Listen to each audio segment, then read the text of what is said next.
Good evening, everyone. My name is Michael Ulrich, and I'm the director of NYU Washington, D.C. It is my pleasure to welcome you tonight to the Abramson Family Auditorium for tonight's Salon series, a Conversations with Zadie Smith and Jeffery Eugenides, moderated by Kelly Goff. The NYU Washington, D.C. Salon series, Conversations with Writers and Artists, presents an opportunity for the NYU and Washington, D.C. community to meet and engage in dialogue with acclaimed writers and artists as they reflect on their craft. I want to thank Deborah Landau, director of the NYU Creative Writing Program in the College of Arts and Sciences. Through collaboration with the NYU Creative Writing Program, we are delighted to present these two internationally award-winning authors to you tonight, and I'm sure you may have heard of them. Zadie Smith is known for her treatment of race, religion, and cultural identity, and her novels' eccentric characters, savvy humor, and snappy dialogue. She became a sensation in the literary world with the publication of her first novel, White Teeth, in 2000. She began writing poems as a child and later studied English literature at the University of Cambridge. While there, she began writing White Teeth, and at age 21, NYU DC students, pay attention, she submitted some 80 pages to an agent. A frenzied bidding war ensued, and the book eventually was sold to Hamish Hamilton. She took several more years to complete the novel, and in 2000, it was published to rave reviews. The ambitious work won numerous awards, including the Whitebread First Novel Award, and was a finalist for the National Book Circle Critics Award and the Orange Prize for Fiction.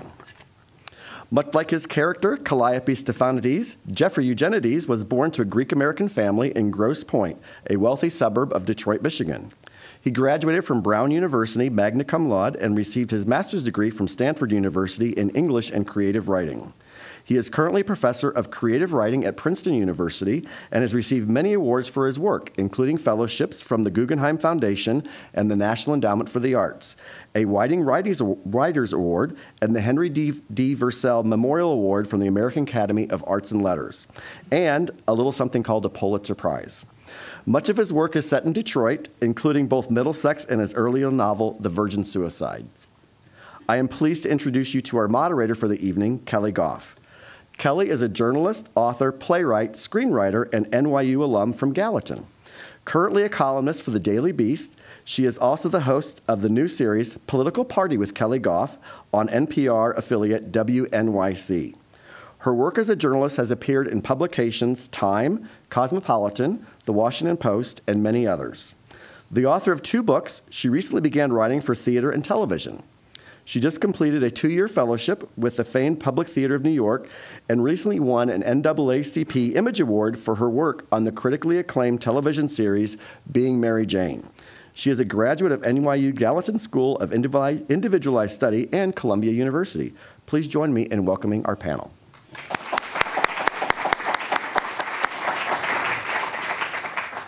So it's an honor to be here, and it's a pleasure to be here because I consider NYU and Gallatin the place where I really started getting my feet wet as a writer.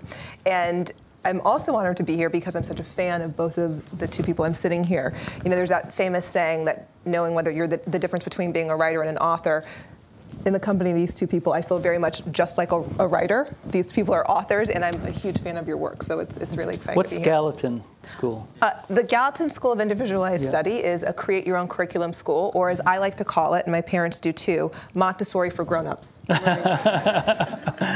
So I had a lot of fun there, but I also learned a lot, and you create your own curriculum. Mine was actually rather boring, of poli-sci theater and Africana studies. Other people do things like underwater basket weaving, sculpture, ballet, and economics. Mm-hmm. So Jeffrey, I wanted to start with you. In Middlesex, your Pulitzer Prize-winning novel, you explore this idea of nature versus nurture and identity. And I know that in a previous interview, you mentioned the idea of someone being born a writer genius is largely a myth.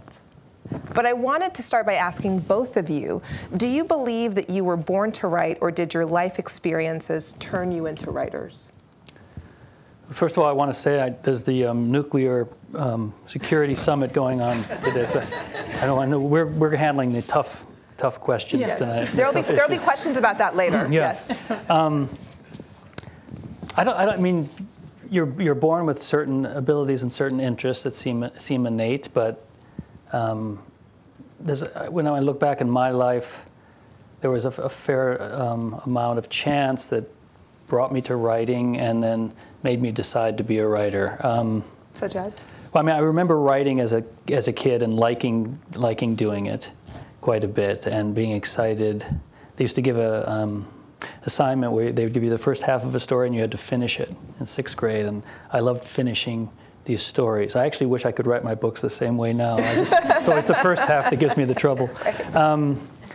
And then in high school I just had really wonderful English teachers and also theater teachers, and I wanted to be an actor for a while, which I think is close to being a writer. And my parents were so worried about my becoming an actor. It seemed like such a bad idea that when I said I'd like to be a writer, it seemed like a safe, prudent idea. They thought writing was a safe career. You got to start with something worse. You got to say, like, I'm going to be a stripper, and then you move to the writing. So I think back about it. Had I not taken the certain classes and lived in a certain town at that time, I might not have become a writer. I think innately I'm suited to it, but I wasn't definitely born to be one. It feels that way now. What would you have done, do you think? Can you imagine? When you put it that way, I think I really have to be a writer because I'm not suited for anything else. Zadie? I actually, the longer I do it, the more I think that there is some innate. I don't mean it as a compliment to writers. I think there are certain circumstances that repeat in the lives of writers. Or at least the more of them I meet, the more I feel this way. I've become a bit of an essentialist about it over the years, just because you keep on, comedians as well, I gather them together, and actors a little bit. But one of the... Some kind of suffering and things? No, we talked about, there's a book called The Drama of the Gifted Child, which is a great book of psychology, and it notes that people who, for a living, make a habit of imitation, which I think is a lot of what writing involves, imitating voices, imitating behavior. Actors, obviously, comedians, obviously, will tend to have, and you don't have to answer this, Jeffrey, because it to expose you, either a narcissistic mother or a very angry father. Or, if they're geniuses, both. And the theory is partly that when you have a very narcissistic mother who is very different every day, you never know really what you're going to get, that very small children have to respond very quickly to that person who comes into the room and gives you whatever they're giving you. I'd like to be a genius, so I'll have to tell my mother to be more narcissistic. She's too nice. But the one thing I like about the theory is it explains the reason why writers are always complimented, and actors and comedians, on their empathy, right? Supposedly they have this great gift of empathy, and yet writers themselves seem often quite miserable, sometimes suicidal, sometimes drunk. So the argument that the empathy thing is really a kind of symptom rather than some wonderful gift. Yeah. Like learning to move very quickly in response to this person. Like, mum's angry today, I better deal with mum. Or mum's manic today, I better deal with her this way. Yeah. So it looks like empathy, but it's just a symptom of a child trying Survival tool. Trying to handle a situation. Right. And when I think of the writers I know, that makes much more sense to me than, oh, they're gifted with some miraculous inspiration thing which makes them wonderful people, because that's really not how it plays for the most part. It makes me think that I really don't have that family dynamic at all, and maybe that's why I've always struggled to have sufficient empathy. I'm still working on it. I've been thinking about it lately in terms of writing characters, is that my tendency or my natural inclination is comic, and if I see someone, I think about a character, I want to think what's funny about the person, what's ridiculous in a way. And then the older I get and the more I think about people and trying to write characters, people don't think of themselves as ridiculous. And if you continue to write with that notion in mind, I think that's a lack of empathy in a way, then you're going to have a satirical kind of work that has its place, but it's not exactly what I want to do. I think it is an ideal, like, I think we've talked about Nabokov a bit before, like something like Panin, which has an awareness that people are ridiculous, or their affect is ridiculous, but that's not the whole story of them. Like, being able to have that double consciousness in a narrative where you don't deny the fact that people are effectively flat characters a lot of the time. They move through the world in a flat comic way, but trying to be aware of what's behind it. It's difficult to do both. Well, I'm actually glad you brought that up, because that gets us a couple pages ahead, but since you brought it up, I wanted to ask, it seems to me that particularly that writers often are categorized into either your highbrow literary or your chick lit or your you're entertaining in a kind of way, and that a lot of serious art is often not created with the purpose of entertaining. So for instance, when I think of the movie 12 Years a Slave, which is a beautifully done film, but very haunting, and I doubt that when Steve was creating that work, he thought, my goal is to entertain. There's different ways people can consume art. And yet one of the things you both have in common is that your books are without question serious literary fiction, and that they also have laugh out loud funny moments, where if you're reading on a train, you start laughing, there will be a moment where you'll laugh. When you set out to write your books, do you write them with the goal to entertain people? Is that something you're interested at all in doing? Or is that a relevant goal? When I'm thinking about it, I'm usually thinking about class. I actually been writing an essay for a long time, about 12 years, and the Tarantino movie, Django. And it was inspired by being in the lobby of my building when those movies were coming out and seeing all the doormen, as a big group of doormen, talking incredibly excitedly about a movie, and I was really interested. Like, what are you talking about? What are you saying? They were reenacting, and I came close and I realized it was Django. And they were thrilled by Django, and they were having a conversation about slavery, and I was talking to them, and I said, well, have you seen 12 Years a Slave? And they were like, no, I'm not going to go see that. That looks dull as hell. And I was thinking about the different modes of those movies. I love both of those movies intensely for different reasons, but I guess I'm always aware when I'm writing about this idea of taste as a matter of a certain amount of education, which is very problematic in a lot of ways. You know? If you come from a family like mine, I'm always aware when I'm writing, well, a lot of my family aren't going to read this. They're not going to read it. They can't read it, or they wouldn't read it, or it just would not fall into the realm of something they would read. And so that's always in my mind. And I guess when I think of like avant-garde or extremely intellectual writing, I know it's also a class matter in a certain case. You create your audience, and you have to be aware that the audience is formed in a certain way, goes through a certain system. So I guess I have an ideal that it must be possible to say even the most complicated things in an open way, in a way that collects everybody, or can collect almost everybody. Maybe another writer wouldn't care about that as a name, but it's always in my mind. It's not entertaining exactly, just open. Accessible. Yeah. I think about entertaining the reader very, very much, but I'm always very concerned about holding the reader's attention and interest. And the kind of experience that I want to give with my books is the readerly experience I've had with books. I can't stop reading the book. That's a kind of entertainment, but it's not a plot entertainment necessarily, and it's not just a kind of, escapism. There's some deep emotional involvement and intimacy I have with a book that I am really connecting with, and that's what I think about. I want it to be readable. I don't want it to be needlessly difficult. I want it to be just as difficult as it needs to be to cover the subject.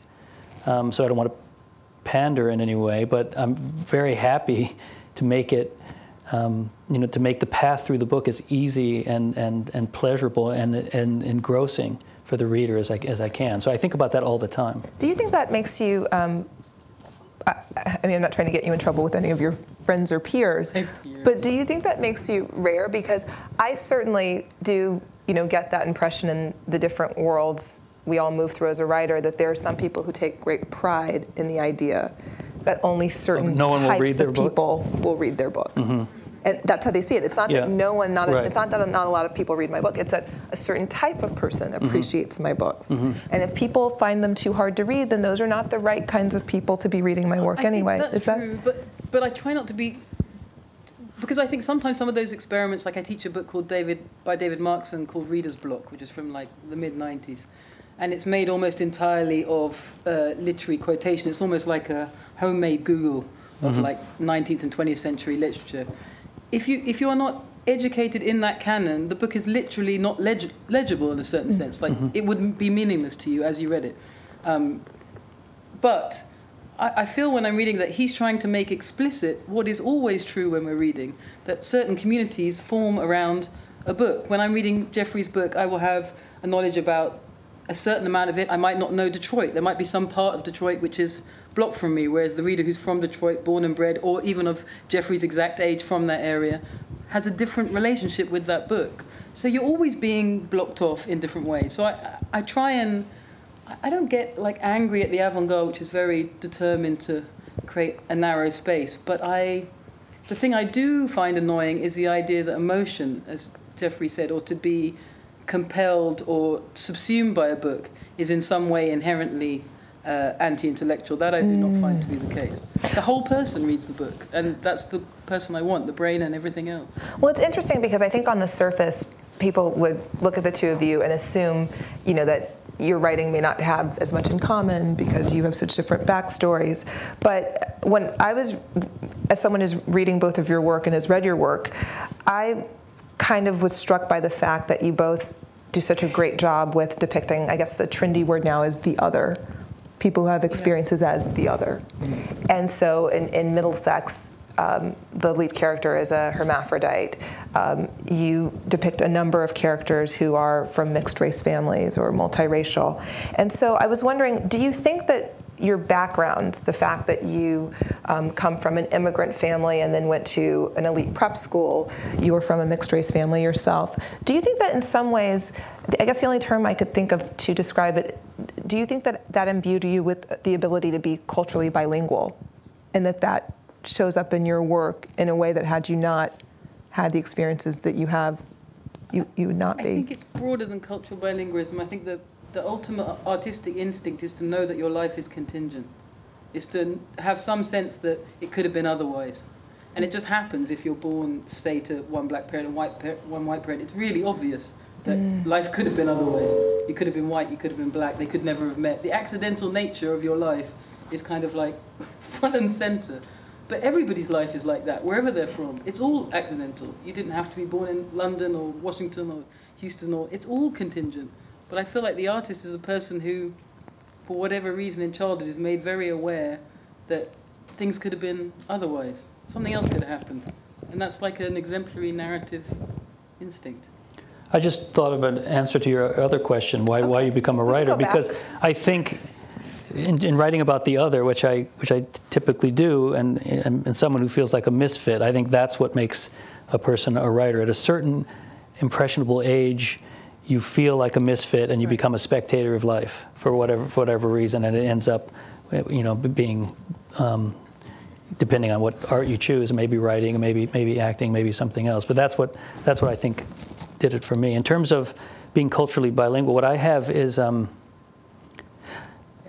someone, I can't remember who said this, but they said the poets come from the low class or the upper class, and that novelists come from the middle class. And what I have from my family is a large range of experience in terms of not race, obviously, but class. My mother was very poor, grew up in Kentucky, kind of rural people.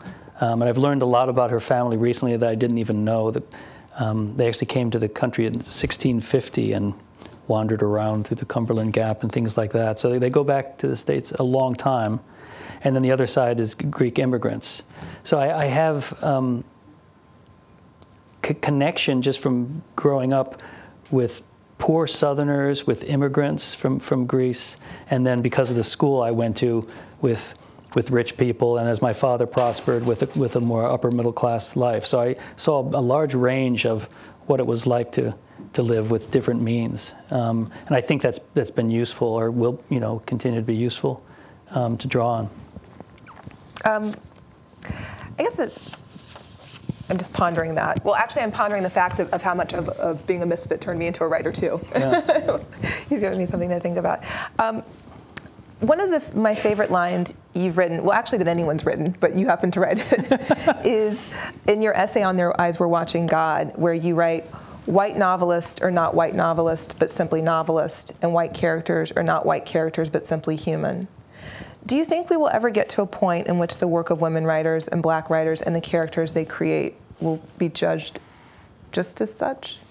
I mean, it's already happening. It's all a matter of just seeing more and more of it. And I think perhaps it's hard if you've been part of a dominant culture for a very long time to make that leap of imagining yourself into somebody else's life. To be part of a minority culture is to do that every day, because there's just no other way of operating in the world. You're watching the Brady Bunch or whatever, and you're aligning yourself with the Brady Bunch, even though you and the Brady Bunch got nothing to do with each other. So you're always involved in that way. And I think it can be hard just because of a long period of thinking of yourself as a central subject of everything. There was that hilarious SNL video recently about the Beyonce song Formation, when all these white people are freaking out, and one of them says, "It doesn't seem to be for us, but everything was for us." That feeling, I think, is shocking in some way. But I don't think of it as a revenge, or I think it's such a healthy feeling to be decentered. It's a creative, exactly what Jeffrey said about not belonging. It's an incredibly creative feeling. So it's something that I never felt victimized by. I felt I was lucky. It's a kind of gift. And when you're around people who have extreme cases of it, I think mostly of stand-ups. I love stand-up comedians. My brother is a stand-up. They're really the extreme case, you know, that they go through life feeling this absolute alienation. I walked into the Comedy Cellar recently to see a show, and the guy stood up and said, "You're the first people I've spoken to today." I love that idea. Yeah. So that is kind of extreme life, right? This incredible loneliness, and then this like objectification or like performance of your isolation to other people. But I like people like that. I'm attached to them, and I don't know, I grew up that way. Well, let me ask you about open up a larger conversation about the diversity issue. Why does it seem that the face of sort of, serious literary writing in America is still seen as predominantly white, predominantly male, or at least perceived that way, when we have we have Toni Morrison, we have Alice Walker, we have a whole litany of serious fiction writers who break that mold? And so I guess my question is this a perception issue, or is it still a real issue? And is it that there are gatekeepers at major publishers or among the major critics who cannot get themselves to see beyond that mold? To be honest, in America, I don't actually perceive it that way. I see a huge African diaspora of writing at the moment, which is really exciting to me. To me, American publishing at the book side of things is pretty diverse. Publishing itself is a different matter. Right. And in England, it's a different matter. Like, in England, black writing is really struggling still. And me and, I guess, Monica Ali and a few other people who published in 2000, 2001, I guess we have felt this was going to be the beginning of something, and it really has not been the beginning of anything. There is this African diaspora of writing, but they're wonderful writers, but they're all like upper middle class African writers. But black, British, working class writers, that's not a thing that's happening in Britain. So then, I'm so glad you said that, because the next part of my question was going to be, how does the issue of class affect who is writing what? Because I know in journalism, I actually think people outside of journalism are not as aware of how much class is shaping. It's not a conspiracy. It's part of the structure of the thing. The great working class monument is music, because music doesn't need a narrow path. You don't need to speak a certain way. Or the working class community has made a monument to last the ages. Hip hop, rock, music in general, pop music. It's absolutely exquisite. It's a masterpiece. But literature has this narrow path because it is a written form of a certain kind. It needs good schools and good universities. There is always the outsider writer, but the truth is it's 1 in a million. You need an education to write, and at least in Britain, the educational system is rigged. So if you're expecting working class black British writers to appear, where do you think they're going to come from? From what universities are they going to appear? I was one of like 3 black girls at Cambridge. Like, where are these writers going to spring out from the air? It's not going to happen. But they continue, despite all odds, to be incredible musicians, incredible hip-hop artists. In every form where you don't need money or a degree, their creativity will be clear. But it's not going to spontaneously appear. The schools have to change. Oh, that's how I feel. Jeff, do you have any thoughts on the diversity issue? I do. I was thinking from the other side of it with the formation video. That this doesn't seem to be for us. So if I grew up as a white person, thinking that everything's for me, what's going on now as a male when I read women writers, for instance, what it is like a huge expansion of my knowledge about the world. What I've learned from reading Alice Munro about what it is like to be a woman is this wonderful thing. I didn't do it till late in my life. I grew up reading mostly male authors, and then little by little stopped reading so many male authors. And it was that you can apply that to any new set of people who's writing. It's like a great addition to what's happening, and what's going on now is definitely. I mean, I think there's not just human experience that's white. I think people are quite able to read a book by anyone and take that to be just as relevant to their lives as anything else. I mean, that's what we're learning to do. That's where the culture is going, and it's an expansion that's great. I will tell you though, I was just reading, not just in prep for this, but in general, a women's site, and in the comments they were weighing in on a controversy at a particular school regarding a specific professor, and I don't want to go down that path because that's not what the conversation's about, but in the comment section there was a lot of talk about how it is still perceived among those who are literature majors as it being easier to be seen as the genius, up-and-coming young white male writer. Now, those aren't the programs I was in, but these women seem to feel very strongly that this situation's still rigged. And one of them even wrote in the comment section that she said, perfect example, my professors would give, males who were doing just as well in the class, their contacts at specific publications, and me, they would say, oh, maybe you should consider a different path. Do you think that that's still, for me, that's why I asked about, is it perception or is it reality? Is there still a Well, I can't say what their perception is and when the amount of reality is. I know my classes are almost all women. Mine too. So I mean, the future of writing, as far as I can see, is not male, because none of my students are male, very few of them. And mentorship is something that's come up a lot this year at Princeton because of the Black Justice League and the different protests, because a lot of the African American students didn't feel like there was mentorship for them. And then it made me think, like, do I act differently with a male student, and does he feel more comfortable coming to me and being mentored by me? I haven't noticed it. Most of my students that I have advised their theses, it's almost all women, and I don't see that happening. But I'm not them. I don't know how it feels to them. And this is just Princeton, and this is just a certain student body. So if they're feeling that, there must be some basis for their experience. Or maybe it's what you're both talking about, that we really are at a turning of the tide, in the same way that women now outnumber men on college campuses. But we're not going to see the real impact on wider society for another few years when they're out there. Like receptions historically, like thinking about Jewish writers in the 40s and 50s, the way that Bellow first and then Roth were, every article you read about them, if you go to New York Times in the 40s and 50s, made it incredible. They were Jewish writers, Jewish first and foremost. They were like this minor part of an American canon. Right. And they wrote their way out of that, It took 40 years, but no, they are still writers who are Jewish, but nobody thinks of them as Jewish. They are American writers, or writers of the first order. No, they're just sexist white male writers. So that's a sign of success for them, I guess. It's quite striking, thinking about the reaction to something like Portnoy's complaint, which was so outraged, not just from kind of moral America, but from Jewish America, he got 1,000 letters saying, you're letting the team down, we're ashamed of you, your mother's ashamed of you, everyone's ashamed of you.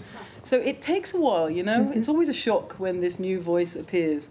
And then it becomes institutionalized, people read it, many people read it, people love it.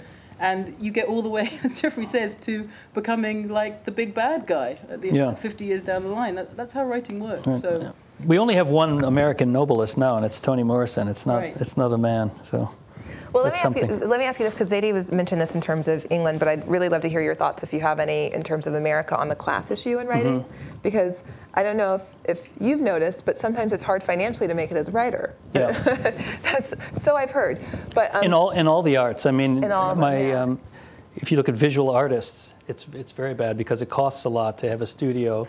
So a lot of these people who are able to move to Williamsburg, get a studio and do work, they're all rich kids. But I'll offer a confession. One of the reasons I wanted to ask Jeff is that for me, I've really felt and seen it getting worse in the last 5 years, 5 to 10 years, in that I've really reflected on whether or not I could have had the career I've been able to carve out for myself and live in New York had I started 5 years ago as opposed to 8 years ago. Right. Like, I really feel like, and that's a concern to me because, when you think about the voices we need to impact culture and the conversations that we have that bring about social change, those come from writers and visual artists and journalists. And so I'm wondering if you have any thoughts about what could we could be doing differently to make sure that we're not abandoning all of our creative arts to people who can afford to have their parents subsidize them in Williamsburg for the 4 years they're trying to make it. It's a social justice issue, though. Like, I don't know, in America it's different, but for me and my husband, both educated for free, went to Cambridge for free, and then very soon after we were both published. And if we look, that's 20 years ago now. If I look back on that route, as you say around here, it's practically, it is impossible now. You have to pay for university now in England. That happened 6 years ago, whatever, 7 years ago. The kind of school I went through is crumbling. Or I mean, the actual school I went to, the riot police were called in 4 years ago. You know, that whole system is not there anymore. This kind of meritocratic, state-funded system. So again, I understand people get angry with publishing, but to me, it's a structural issue. You can't expect people to arrive at the end point if there's no route through. So I don't know. Part of it is having students who are willing to involve themselves when they graduate from university in that kind of work, you know, who aren't going straight to the law firms or, you know, who are willing to involve themselves. Well, do you find in this country do you think that we devalue the arts? And that's part, because you guys, you don't know you're born. All these Guggenheims, Yaddo, whatever, it's incredible here. Like artists, once they're on that track, can exist. No, I guess what I meant is that if someone went into a low-income neighborhood and said, we need more people like you to go into STEM programs, everyone would applaud it and say, let's pour money into it. But you go into a low-income neighborhood and say, we really need voices like yours writing. It's not, yeah. And also, I don't, like, for instance, I don't have almost any black students anymore, and I did 6-7 years ago, because kids from maybe second-generation backgrounds or their parents are saying to them, well, definitely not creative writing. And who can blame them? I have the same situation. Who can blame them in this economy? Who would do that? They get into Princeton and then they go to investment banks or something. I have very few students. I wouldn't, like, when I was in university, it was the mid-90s, there was money everywhere. When I said to my mother, I want to be a writer and my brothers want to be rappers, she was like, fine. You know, it was the mid-90s, it didn't matter. Nobody's doing that now. It's just not possible. Well, you mentioned your family, so I'll go ahead and ask this then. I know that you mentioned once, Jeff, that there was some stuff that you revisited before Middlesex was published because you worried it might sting your family. Can you talk about finding the balance between writing your truth and also, you know, but allowing people the space to kind of protect their truths as they see it? Because I've grappled with that. I think any writer who's ever. I've had a couple of essays where I picked up the phone right before I went to the editor. That's why I like it says fiction on the fronts of my books. I can always you write what you have to write, and you're merciless about it. I had one family detail in Middlesex that my editor asked me, did I need it, and would it cause trouble? When your editor asks you, you know.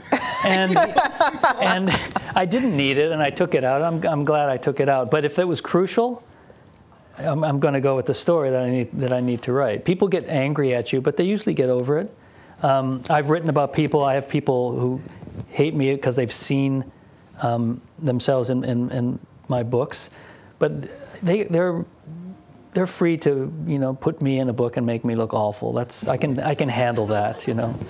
If they need to do it, they can do it. I think most novelists know that, you know, this is how it works, and you have to be forgiving. Which is why you don't date novelists, everyone. You don't break up with them. No. And certainly not on bad terms. Certainly not on bad terms. Well, that actually made me think of Susan Shapiro, who's a writing coach, and I know she's taught at NYU before.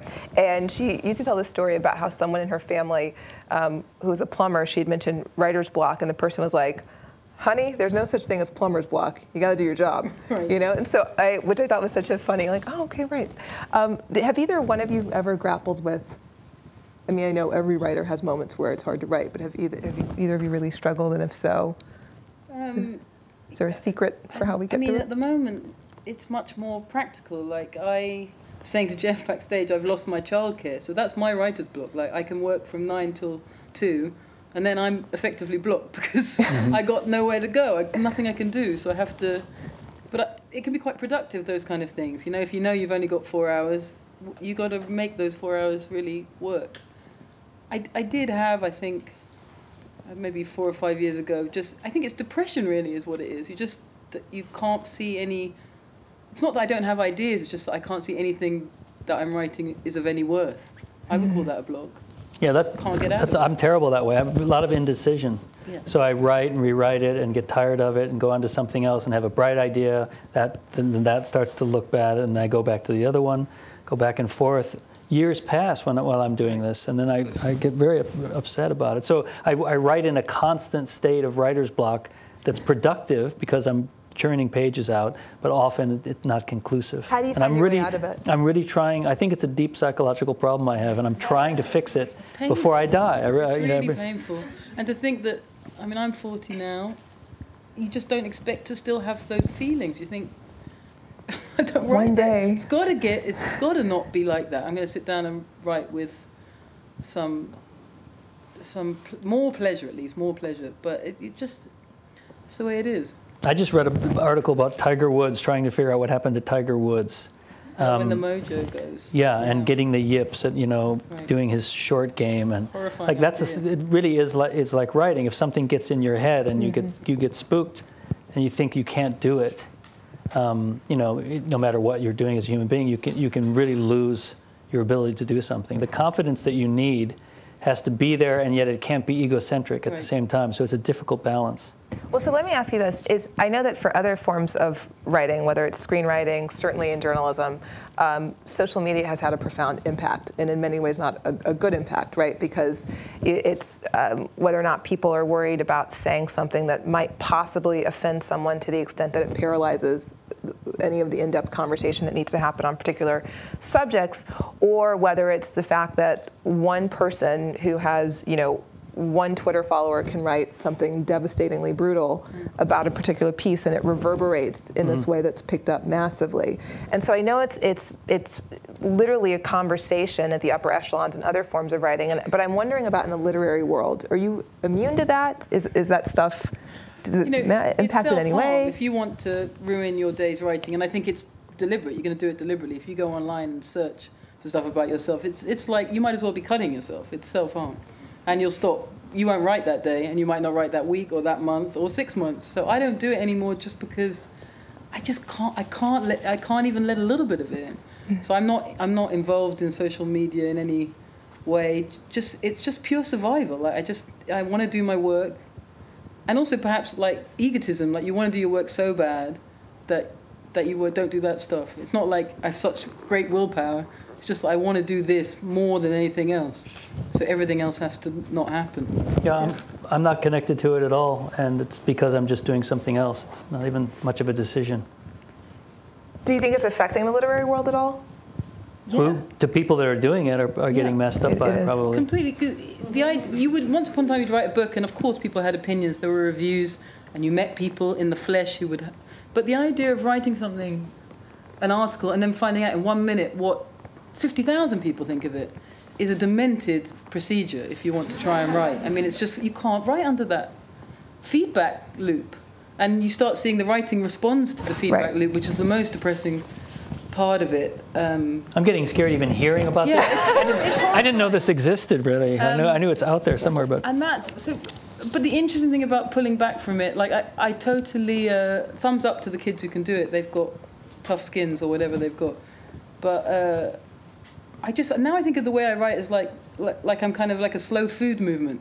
So Beyonce's video happens and 50 billion people write about it. I might write about it in 4.5 years when I finally decided what it is I think about the video. It takes me a while. And I just got used to thinking that that's okay. Like, you don't have to have a response 10 seconds after something happened. Yeah, because it's not that important. I'm in total agreement, and it took me. I went cold turkey kind of by default a couple years ago because I had a job in a writer's room on a show in LA, and so I just couldn't be online. And guess what? The world didn't stop. Right. My career didn't end. In fact, it was really funny. My editor was like, your columns have actually been doing better. So I thought, well, maybe people just needed not to hear from me, right, to enjoy the work. But I always offer the disclaimer that I don't read what people say about me online, but my mother does. Yeah, my mother reads everything. But it's not about, like, you don't have to be a Luddite. It's just, for me, it's just a question of pleasure and happiness. I want to be happy, and I avoid things that make me unhappy. And you're actually doing the work. That's the kind of person I am. I don't like to be unhappy. And you're actually doing the work, because something that, not that anyone's asked for my advice here, but what I've noticed, especially with younger writers who feel they must do that 60% of the time to promote the work they're working on 40% of the time. Right. And you could be doing so much more writing if you weren't doing that stuff. And what I found for me is it stopped even being about the criticism or all of that, but it's like what you said is I just was too busy. And if I have a choice between updating a Facebook account or finishing another article, I'm going to finish another article or finish a play or finish something else. But I think maybe we don't have, I don't have the panic like someone like Franzen has, because I reckon every generation figures it out. Like when I was 11, I watched 7.5 hours of TV a day. I don't do that anymore. I grew up, I was like, yeah, maybe I don't want to watch 7.5 hours of TV a day. I'll just watch half an hour. So I think the same thing will happen. My daughter is off most social media. She's 17. She's gotten, I think she was swept up in it a few years ago, and now she's not. So I think her generation might define itself by being a little bit skeptical of all of it. I've heard that the pullback is starting already. Yeah, I think so. So I figured we could kind of, before we open it up to Q&A, is just do a little bit of a rapid fire round. You can say pass if you'd like. So we've been talking about the trauma of writing. What's your favorite mode of procrastination? Reading the New York Times on my phone. That's a good one. Zadie? Well, it used to be smoking. I loved smoking. Now it's an e-cigarette? That's so literary, though. I know. It was so great, though. It was the perfect solution to everything apart from cancer. So I've given it up. And now it's awful. I chew the plastic tops of bottles. Better than but it just spends the time. Part of it. The oral fixation. Favorite book you've read? Ever? Uh-oh. Well, yes, ever. Now I'm determined about it. Well, my go-to is always Anna Karenina. If you want to pick a novel that I love. Mine's the same. That's shameful. I've got the same answer. I mean, it's. But. Do you have a guilty pleasure book that people would be surprised to know that you read and enjoy? No, I'm not. I'm not very highbrow in many of my tastes, but I don't have the guilty pleasure book that I keep secret. They're mostly decent books, the ones I like. So, I like Lolita. I'm sorry about. That's the same. I have guilty TV shows. Yeah. Oh, okay. How about guilty TV show? I love Empire, for example, but I don't like bad books. I don't get pleasure out of them. They just annoy me. I worked out and watched 2 episodes of Better Call Saul last night, which I think is really good. Though I don't think that's. I think that's extremely good. But I watched Shark Tank. If you want to know that. Oh, that's a good answer. Dragon's Den in India. Favorite book you've written? My first book is the one that's dearest to me for whatever reason. I think because I didn't know. Virgin Suicides? Yeah, The Virgin Suicides, because I didn't know that I was going to write it. No one was waiting for it. Mm-hmm. It was a kind of a purity about the experience of writing it, and whatever its flaws, it's not something that they don't bother me. The other ones I think back and what could I have done, but that one seems like it came out just in an innocent way. So that's my favorite. Zadie, a favorite book you've written? And my next one, of course. Yeah, that's whatever how I that feel. is. That's the one that's going to really work. The one I'm finishing, to be honest. Apart from that, there's a little one called The Embassy of Cambodia. That's the one that makes me feel least sick. That's the right answer. Yeah. Really? That's the truth. That's the truth. Yeah, they do. They haunt you in a terrible way. That's the one I like. Yeah. Do you go back and read your books? Only if they are paying me to do it. Yeah, out loud for money. Favorite character you've created? Probably Calliope in Middlesex, because it contains so much, I think. I find that so much of a happier question for some reason. Yeah. Do you? I feel I have lots of good feelings about characters. I really like Fatou in Embassy of Cambodia, Kiki in On Beauty, Archie in White Teeth. I feel much better about that question. Okay. I'm sorry. Yeah. Can they edit out the other one? Yeah. We like our people, okay? People are good. And lastly, if there's someone who's listening right now who dreams of being a writer, what advice do you have for them? Jeff. Well, I agree with Zadie that the path is narrow at the beginning. There's a lot of work to be done and reading to be done. And you have to write every day and get used to the discipline of it. It used to be, I would sit down for an hour, and I'm going to write for an hour. And it seemed painful at first, and now I don't even notice it. So that's what you need to do. Write as much as possible and read as much as possible. And don't do Twitter. Yeah. Good piece of advice. The reading is a huge part. I mean, I used to think that's all it was, just reading, just being an obsessive reader. Just like being a good comic is knowing everything about comedy. But I do think as you get older, I see more the American idea, like that Hemingway idea of living, because the little bits of living I do are so useful. Like, even a little trip anywhere, I'm amazed how, I know that sounds so stupid. I mean, it's obvious that if you travel, it will be helpful, and if you have a life, it will be helpful. But that wasn't obvious to me when I was a kid. I just wanted to sit in a room, read and write. I didn't want to do anything. Didn't want to exercise, didn't want to meet anyone, didn't want to do anything. So being grown, I've just noticed, like I spent a lot of time in West Africa recently, and nothing could have replaced that. I couldn't have got it out of a book. There's no way. Like just being there amongst people in a village, it was incredible for me.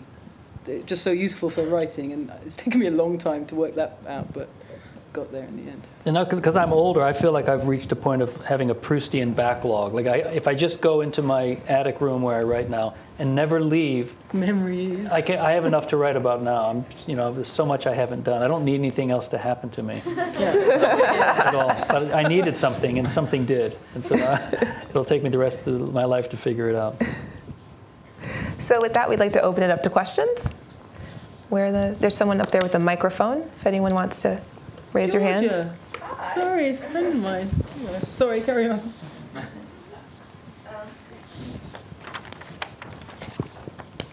Hi. Oh, it's you. We're going to ask a question.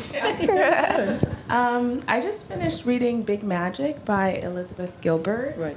And one of my favorite parts of the book, she talks about an idea she had for a book. And she sort of let the idea go because life happened. Right. When she came back to the idea, she, in conversation with another writer, realized that writer was working on that same idea now and had gotten it published. And so I'm curious as to whether you've lost ideas to other writers. To me. Oh. Me and my husband were writing a TV show about Hollywood in the 30s. About Irving Thalberg and Louis B. Mayer, like disguised, but that whole world. And the idea was about a young black actor trying to make it in Hollywood at that time. It was a very stressful period for black actors. And the kids came along. Georgia knows my kids, and we sat on it for a while. And we thought we'd take it somewhere, and then finally 2 weeks ago we thought, let's take it somewhere. We took it to, I think, Netflix, and they were incredibly excited. And then we opened like Variety, and someone is making that exact show. It's a pilot. Unbelievable. That doesn't seem to stop them. It's incredible to me, but in a way, it makes you feel good because you think, oh, well, that must have been a good idea. Right. And for some reason, that period and that situation between those two men is interesting. But I couldn't believe, it's never happened to me before. It's just the entire idea, the same years, the same plot, everything. I'll tell you what happened to me. It's when I was writing Middlesex, which is about an intersex person, there was another writer who lived not far away who I found out was also, she found out that I was writing about that subject, and she was writing a book also about something with hermaphroditism connected to it. And she called, and she asked, like, how far along are you? Oh, God. And I said, I'm almost finished. And 6 years later, I finally finished. But I scared her off the subject. Thank God, so that it would be mine. You live in fear of that, though. Happening. It happens in journalism all the time, too. Yeah, it must always. Yeah. It's slow by a day. I'm waiting for you. Oh, I'm picking? Okay, sorry. There's someone over here who's had her hand up.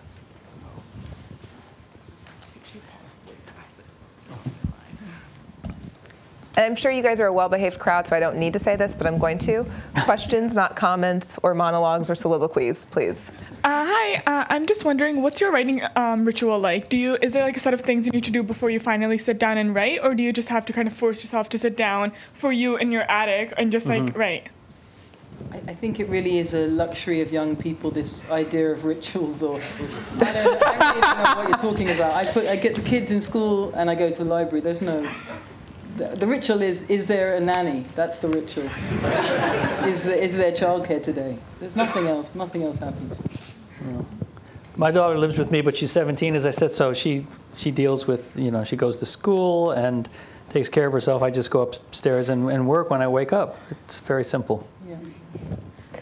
But you definitely work on your writing every day. Yeah, definitely, as much as I can. It's terrible. I don't want to do anything else. We were talking about Knausgaard, and he doesn't like holidays. He doesn't like take vacations. I feel like that. I mean, it would be great. The greatest thing to do on Christmas would be to finish a book, actually, right. Not to open presents. Right. That'd be the That's another reason you shouldn't go out with a writer. There's a lot of reasons. Right. Hi. You talked a little bit about this sort of lack of diversity, but do you think we are missing something from having not that many books translated from other countries here in America? It's hard to, you have to really look for, books in translation. Yeah, I think that's the biggest problem. In England, I think it's even more extreme than here. It's like an incredibly tiny percentage. Every time I have had like archipelago books, I don't know if you know them, they specialize in this, and every time I pick up one of their books, it is really like a world opening up. There's an amazing one from Greece at the moment. Did you read I got that. I didn't read it yet. It's so good, about the voices from the collapse of Greece, basically, the past year. So there's things like that. It's just incredibly expanding. So for me, it's the big things that have mattered to me recently, I guess, Knausgaard and Elena Ferrante, they have been in translation. Yeah, I think that's our biggest problem as well. When I lived in Europe for 5 years, what I liked about it was that I felt I heard from so many different countries. And when you come back to the States, all you hear about is Donald Trump. You don't hear about anything else that's going on. And there are really important things are happening right now in Turkey, and it's that way literarily as well. We don't hear enough from the outside. There's someone here in the front in yellow.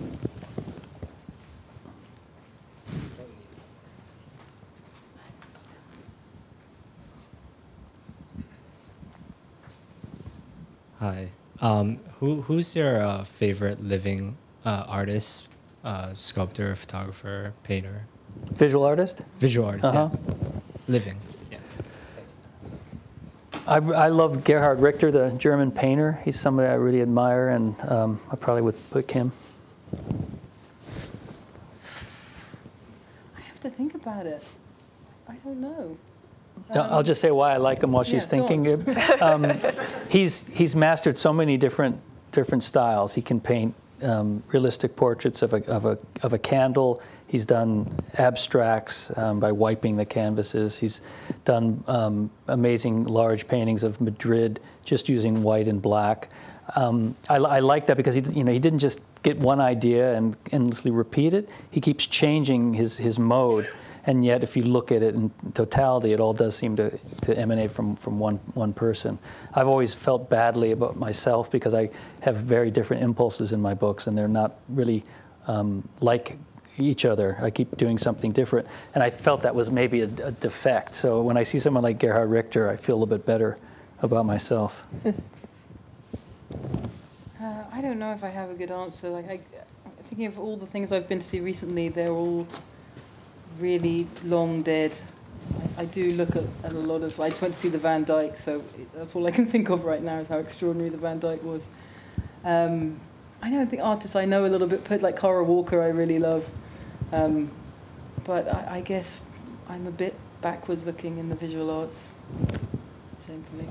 I like Glenn Ligon a lot, and I have a lot of artist friends. I think they're all really great, like Thomas Dimond, the photographer, and Tacita Dean, a fellow Brit. And Mark Wallinger, I think, is a wonderful conceptual artist as well. Here's one way at the back.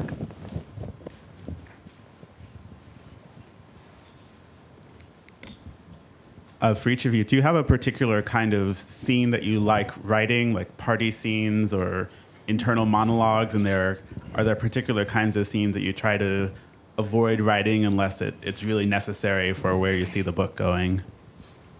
Go on, Jeff, you take it. That's a good question. The hardest thing to write are scenes. They're extremely difficult to write. The more people you have in the scene, the harder it is.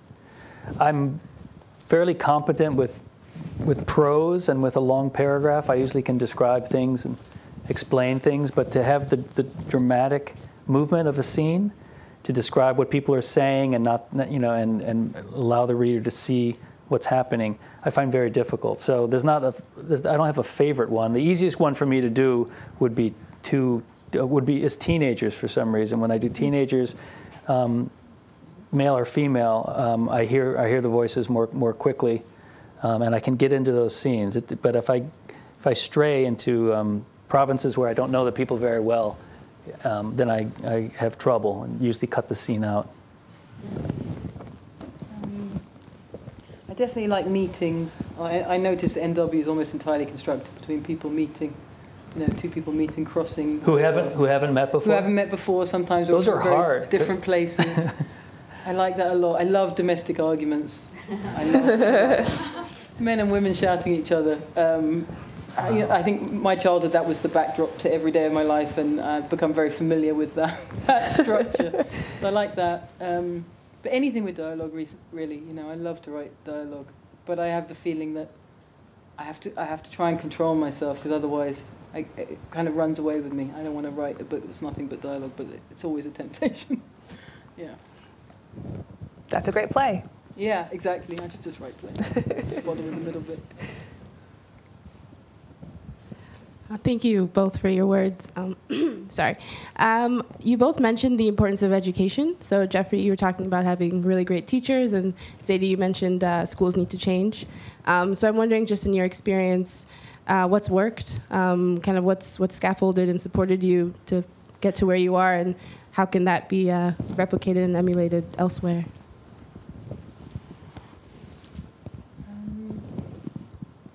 In my case, I was very moved. The kind of schools I went to were struggling. They're definitely struggling schools, So the teachers in them who were dedicated to it, I was always very moved by the fact they were there. And I guess my parents were very lefty activists, whatever. So they kind of made clear to me that certain teachers were doing it out of a political commitment, because that really was the truth. I was taught in my secondary school by a guy who graduated from King's College, Cambridge. He sure as hell did not have to be teaching in an inner-city school with 2,000 kids who some of them got knives, and he didn't have to be doing that. Mm-hmm. And he was teaching us Keats, and he was doing all this kind of, quite difficult work given the context. And I don't know, I was just moved by it. I was moved by the idea that somebody had taken the time. And I guess I was quite a bright student. I was always trying to, make myself... put myself in the teacher's way, lingering, trying to pick me or something. And I guess that was just my habit, to try and find the teacher who was doing it because of some crazed political idealism, and then just put myself forward as, what about me? So I don't know, I don't know if that's a replicable thing, but it definitely makes a huge difference to have committed teachers in difficult schools. I mean, anybody who's thinking about teaching, it changed my life, and you feel so grateful to those people that they did that. I don't know how many people do that anymore, but it was a phenomenon, at least in London in the 80s, 90s. Leftist teachers. I had both. I had one great leftist teacher who was an English teacher, and he would always be wearing a black armband in support of some cause that we never understood what it was. He was always mourning something.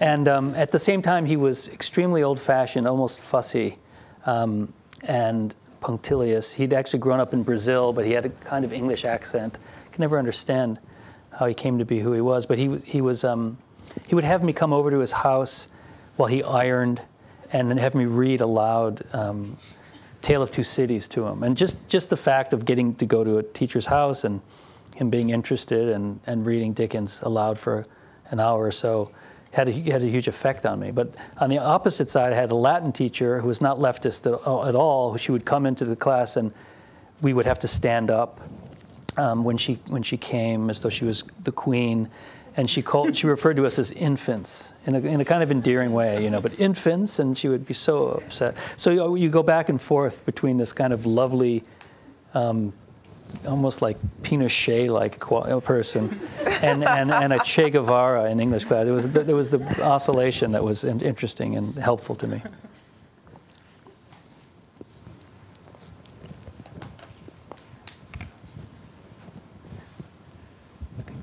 Hi. How often do you start something and not finish it? That doesn't really happen to me. I recently gave up a novel, but I know I'll go back to it. I didn't get very far, and I switched to a different book. But this is why I admire Zadie so much. Is that she does things, and I see her just with dispatch finish them off and tackle them, and they come out. Her essays and her novels, and it's amazing to me because I'm constantly starting things and then losing the nerve. And I already lamented that. I'm not going to go on about it again, but it happens to me quite a bit. I usually get back to it. I'm persistent, but there's a lot of wrong turns in the middle of it.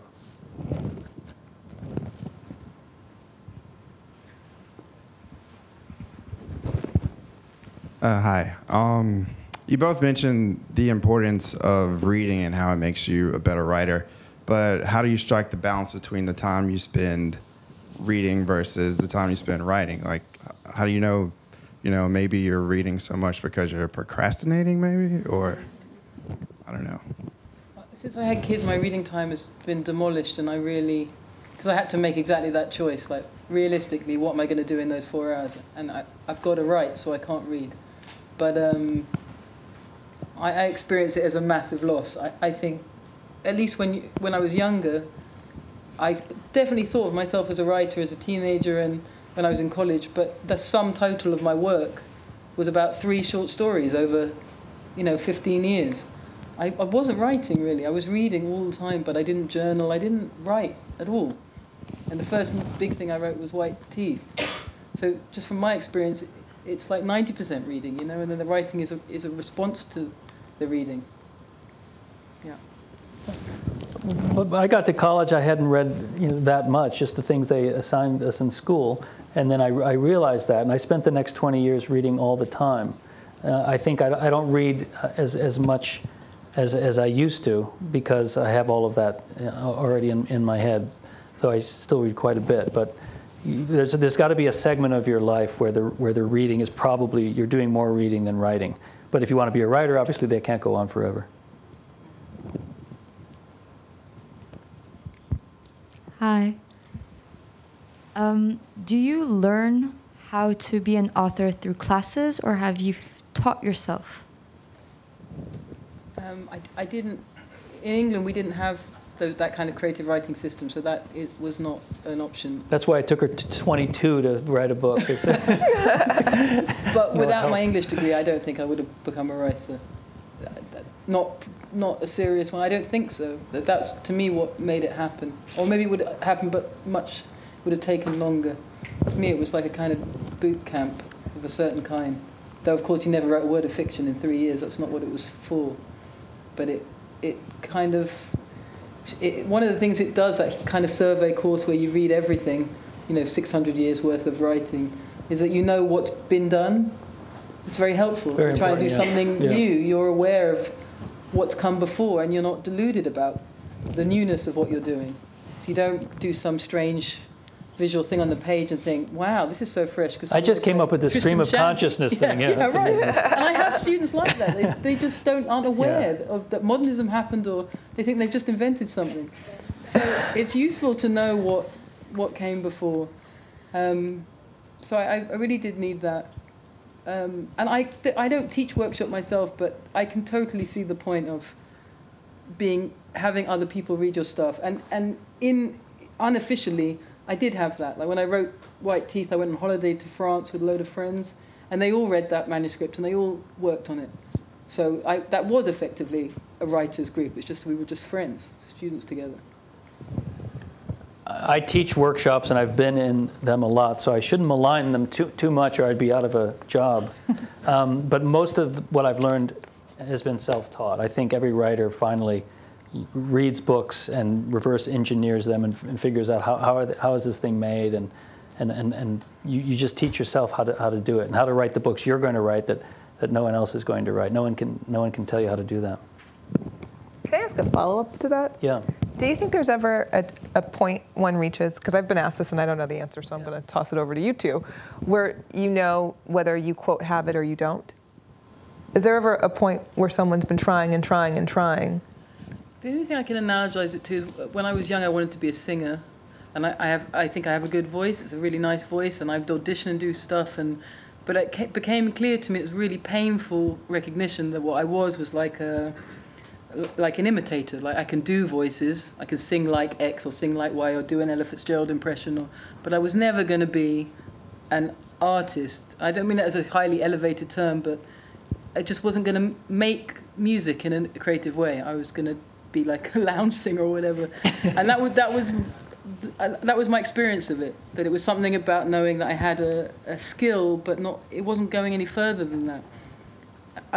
It's painful. That's just a painful thing to know. But when I was writing, I didn't feel like, I felt I've got a chance. Mm-hmm. And with singing, I knew I didn't have a chance. I just felt a difference somehow. How can you tell? Is there a way, the recognition that you had, is there something you can tell someone to look for? To me, the recognition is from looking at real singers. Mm. Like, I thought I have a technical big voice, so if I can out-sing the girl over there with her weird, curious voice, I must be a better singer, but that's not true. Mm. The better singer is whoever has the vision, the idea, the songwriting ability, who has the full concept. It's not just a performance, it's like an integrated thing. And I definitely, when I started writing, I thought maybe I've got exactly the same skill here as in singing. I just imitate other writers, and I did do that for a long time. And that's still a large part of my work. But I was able to add a little bit extra. That's how I felt about it, yeah. Do you mean when you see someone else, if you know that they don't have it, or you just as it relates to yourself? Well, no, you can run whichever direction you'd like to. But, I think any of us who are creatives, it's that, it's not like being a banker or a lawyer where you start and you move up a specific thing. There are ebbs and flows, and some people never flow, and some people, constant ebbs.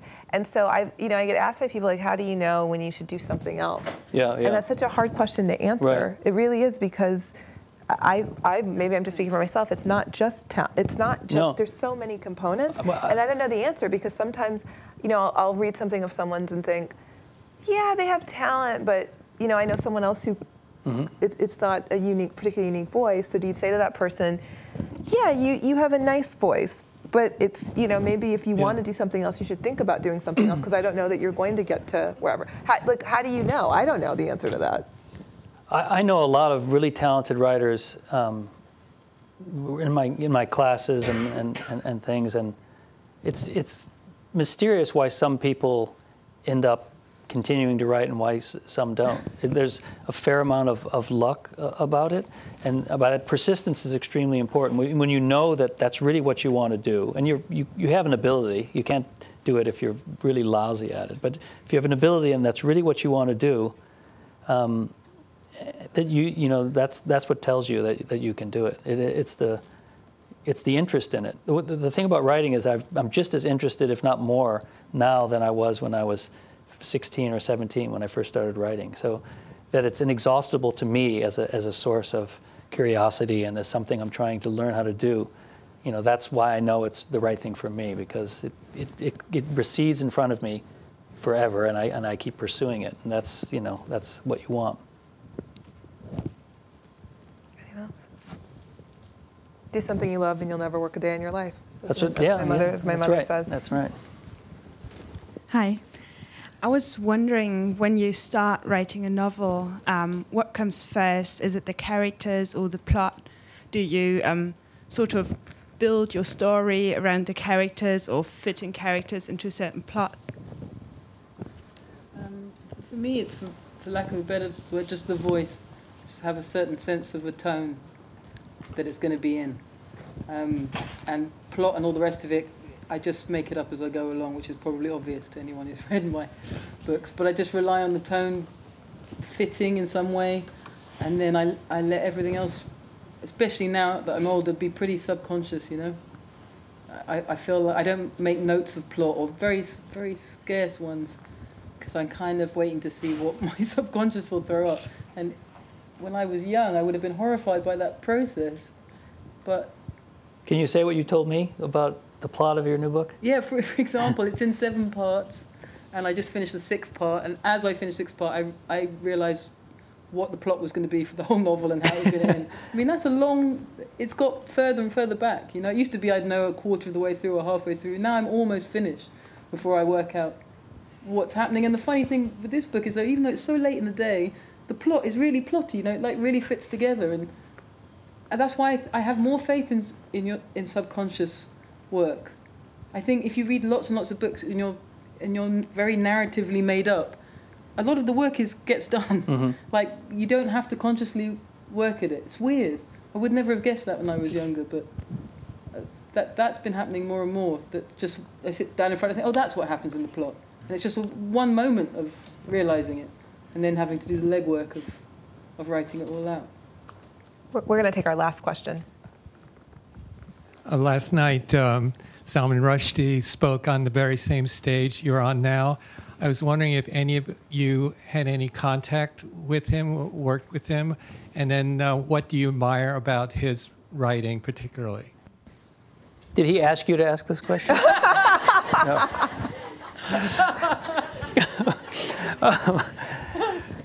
I'm glad this is a stage. It feels like a pit, actually, more than a stage. We know him well. You know him well. We both know him well, yeah. Do you want to take it?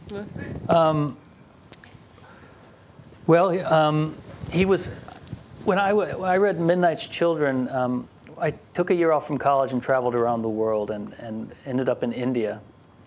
And that was the same year that Midnight's Children was first published, or maybe it was in paper back then. And I read it, and I thought it was amazing. And because I was young and reckless, I ended up coming back from Calcutta through London. And I looked in the phone book to see if this guy, Salman Rushdie, was in the phone book. And he was. And I went out to his house and knocked on his door to tell him that I loved his book. First time I'd ever done that for a writer. And the door opened, and a woman who was his mother-in-law opened the door, and she said, "Oh no, he's in Italy," because now he was a big success. He wasn't in London anymore. He's like in the Riviera or something. And so I said, "Well, can I leave a note for Mr. Rushdie?" And she said, "Yes." I went into his house, and for some reason I had 10 rupees in my pocket that I'd brought back from India as a souvenir. So I just wrote, I don't remember what I wrote, you know, I loved your book, etc. And I put the rupees in the envelope, and I left them for him. And I was sure that he would get in he would contact me, because what devotion I had shown to go to his house. And I expected him to write me or send me flowers, and I never heard from him. And now whenever I don't respond to some nice thing that a reader, I always think back to that moment. I think, yeah, I see why he didn't write back to me. He's busy. He couldn't do it. But I met him years later. I told him that I'd been in his house, and it was obviously before the fatwa, so it was not a problem of my infiltrating his doorstep. I didn't know that story. Yeah. When I was in college, I had a friend who I ended up being a roommate with after college, and his mum was a friend of Rushdie's, because it was Cambridge, right? It's that kind of place. And she knew I wanted to be a writer, and she invited me to dinner, and Rushdie was there. And I'd never met a writer. I mean, I was completely out of my mind. I couldn't believe it. And I had also read Midnight's Children, and it had a big influence on White Teeth. And you can feel it, just the rhythm of it. And I sat next to him, and he has that strange finger. He has a strange nail. And I didn't say a word all night. I just stared at his nail for like an hour and a half. That's in Midnight's Children, that it gets bit off. And then I went home, and I was like, well, that's a fucking disaster. And then I finished the book about 2 years later. And I don't know how it came about. It must have been this boy's mother. I must have sent her a copy and she sent it to him. Mm-hmm.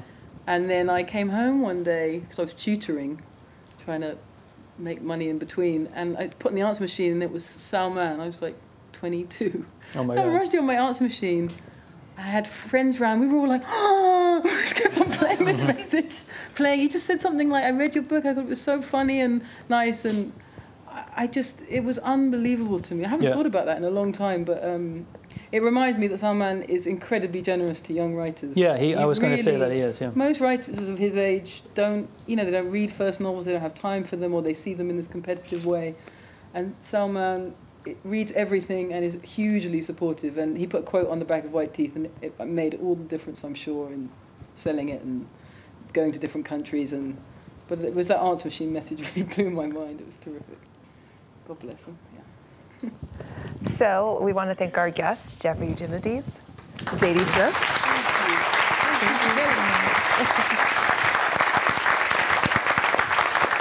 Thanks for joining us. Have a good night.